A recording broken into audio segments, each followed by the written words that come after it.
आप सबों को जय मसीह की। Praise the Lord. मैं अपने महान प्रभु का धन्यवाद देता हूँ कि उन्होंने फिर से मुझे ये सुंदर मौका दिया कि आपके साथ मैं परमेश्वर का वचन शेयर करूँ। और मैं आज एक बहन के जीवन से कुछ बात करना चाहता हूँ आपसे। और आप हो सके तो दुआ करके आज के कलाम तो सुने। परमेश्वर आपसे बात करेंगे। आइए मेरे साथ में बाइबल का एक वचन ओपन कीजिए। यूहन्ना रचित सुसमाचार, यूहन्ना की किताब, उसका 17 अध्याय, और मैं आपके सामने पढ़ूंगा उसका 3 वचन। यूहन्ना की किताब 17 अध्याय और उसका 3 वचन। यहाँ पर लिखा है, और अनंत जीवन यह है कि वे तुझ एकमात्र सच्चे परमेश्वर को और यीशु मसीह को जिसे तूने भेजा है जाने। आज बहुत सारे लोग अनंत जीवन की खोज कर रहे हैं। लोग मुक्ति पाने के लिए अपने चारों ओर आग जला के बैठते हैं ताकि उन्हें मुक्ति मिले। कुछ कुछ लोग सर्दियों में बर्फ के ऊपर लेटते हैं ताकि मुक्ति मिले। कुछ कुछ लोग अपने शरीर को मारते हैं ताकि उन्हें मुक्ति मिले। बहुत सारे लोग पहाड़ पर यात्राएं करके जाते हैं, दूर दूर जाते हैं ताकि उन्हें अनंत जीवन मिले। मैं आपको बताना चाहता हूँ, अनंत जीवन इन सब चीज़ों से नहीं मिलता। अनंत जीवन यहाँ पर कलाम कहता है इसमें है कि हम परमेश्वर को और उसे जिसे भेजा यीशु को हम उसे जाने। मैं आपको बताना चाहता हूँ, खूबसूरत जीवन इधर अनंत जीवन है अगर हम परमेश्वर को जान के उसके पीछे चलने लगे। मैं आपको क्या बताना मांग रहा हूँ, अनंत जीवन उसे जानना है। सुनिएगा, वचन कहता है कि पुराने नियम में एक बहन थी जो वचन कहता है एक वेश्या थी। वेश्या, प्रोस्टिट्यूट, एक वेश्या थी। एक जगह पे यीशु मसीह ने जब फरीसियों को देखा, शास्त्रियों को देखा, तो उनसे कहता है कि तुमसे पहले वेश्याएं, चोर, डाकू परमेश्वर के राज्य में प्रवेश करेंगे।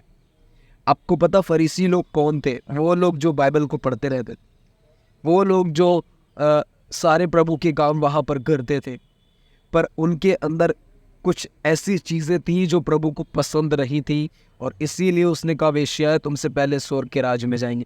क्या बात थी! आज भी उनके अंदर आप देखिए, फरीसी लोग कौन होते हैं?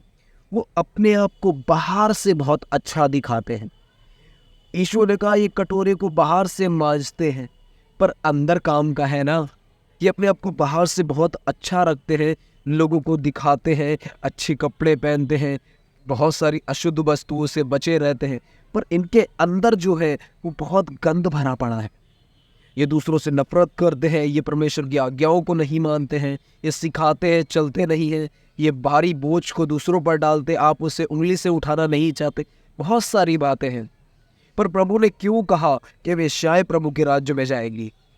याद रखिए, वेश्याओं के अंदर अगर आप उनसे पूछो जाके कि आप क्या वर्क करते हो, वो आपसे नहीं कहेंगी कि मैं वेश्या नहीं हूँ, मैं अच्छी हूँ, मैं अच्छा काम करती हूँ। वो कहेंगी हाँ मैं वेश्या हूँ और मेरी मजबूरी है जो मुझे ये काम करा रही है। वो प्रभु ने कहा कि ये लोग पहले स्वर्ग के राज्य में जाएंगे। उसका रीज़न क्या था?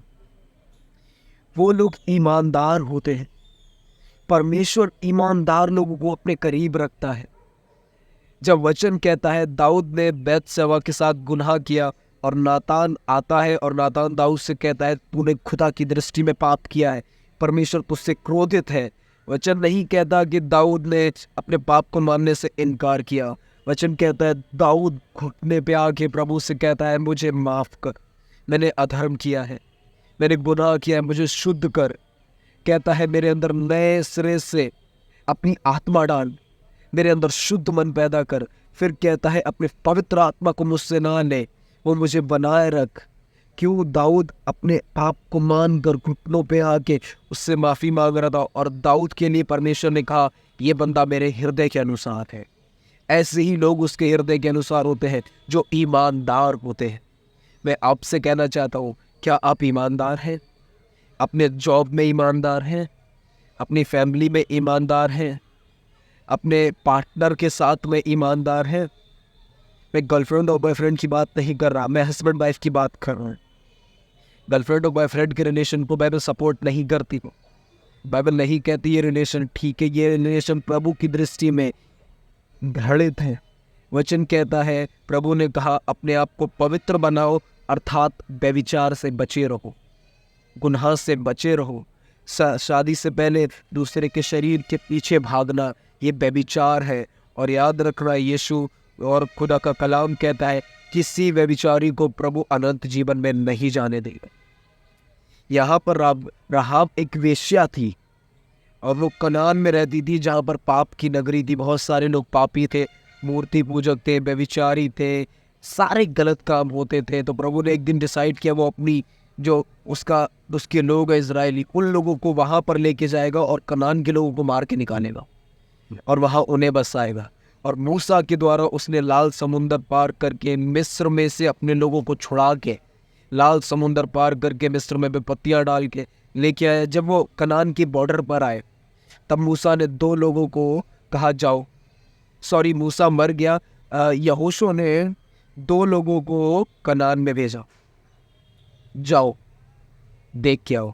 जब वो 2 लोग गए तो वो यरीहो की शहरपनाह क्रॉस करके राहाब वेश्या के घर पे पहुंचे और कनान के राजा ने राहाब से आके कहा, 2 कुछ भेदिए आए हैं और तेरे घर पे रुके हैं, उन्हें लेके आ। राहाब कहती है मेरे घर पे नहीं रुके हैं, वो आए तो थे पर वो निकल गए।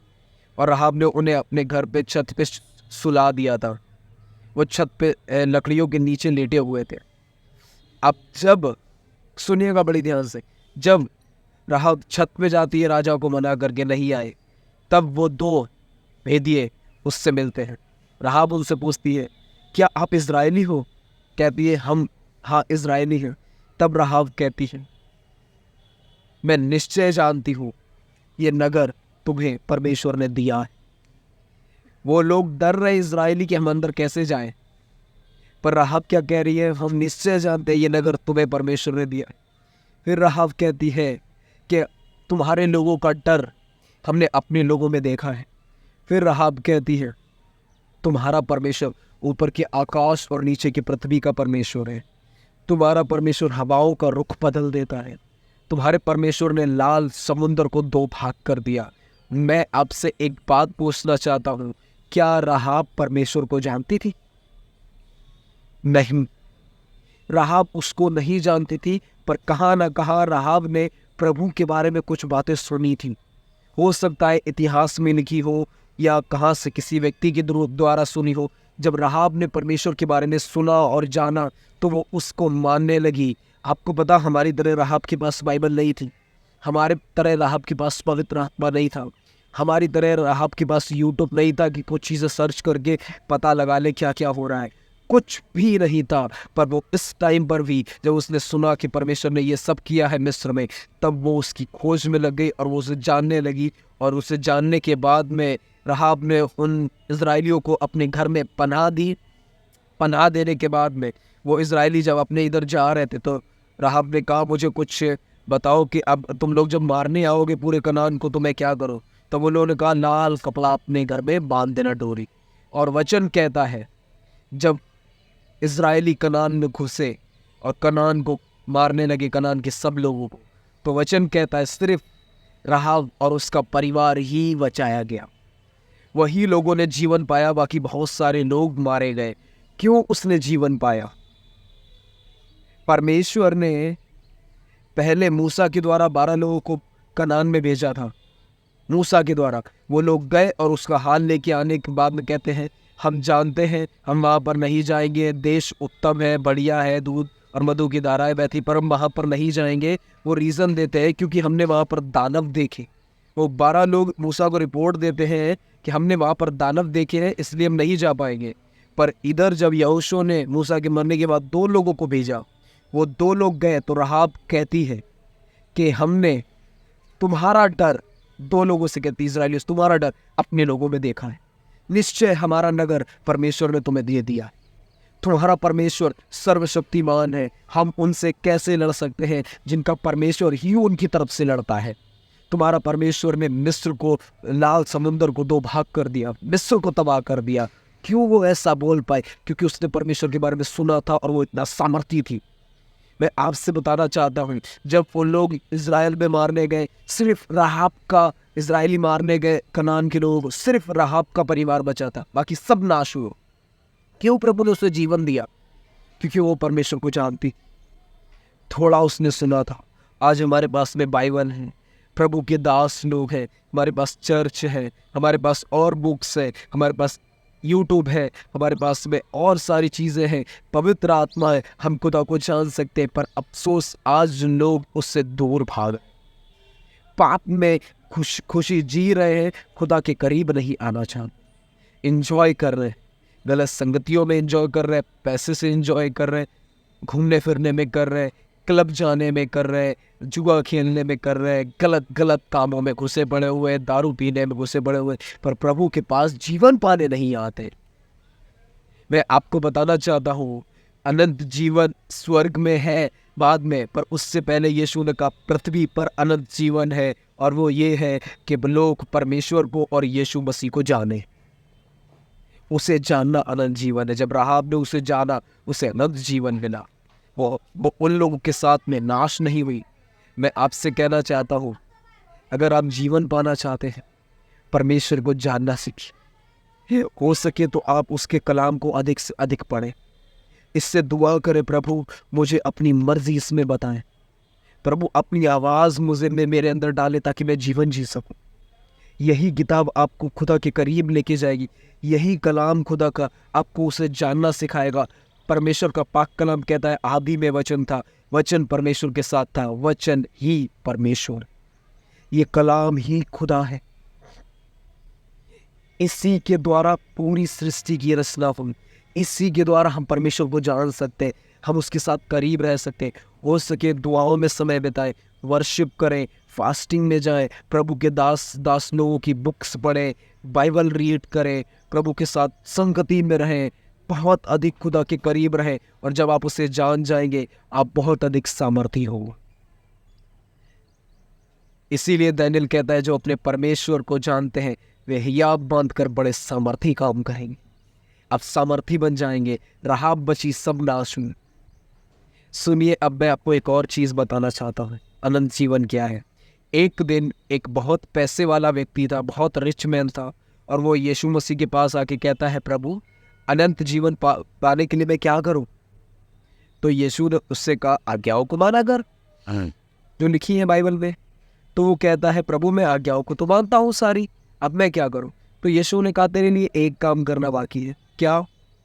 अपना सारा माल गरीबों को दे और मेरे पीछे होने, तुझे स्वर्ग में अनंत जीवन मिलेगा।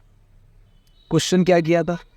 अनंत जीवन चाहिए। यीशु ने कहा, मेरा पीछा कर, फॉलो मी। मैं आपको बताना चाहता हूँ, इस पृथ्वी पर अनंत जीवन ये है कि हर दिन हम अपना इनकार करके मसीह के पीछे चलो। हर दिन यीशु ने कहा, जो कोई मेरे पीछे आना चाहता है, मैं खुद का इनकार करे, अपनी इच्छाओं का, व्यभिचार से निकले, बुरी आदतों से निकले, नशे से निकले, गुटखा खाने से निकले। ये प्रभु का मंदिर है, इसे अशुद्ध ना करे, इसमें वो वास करता है।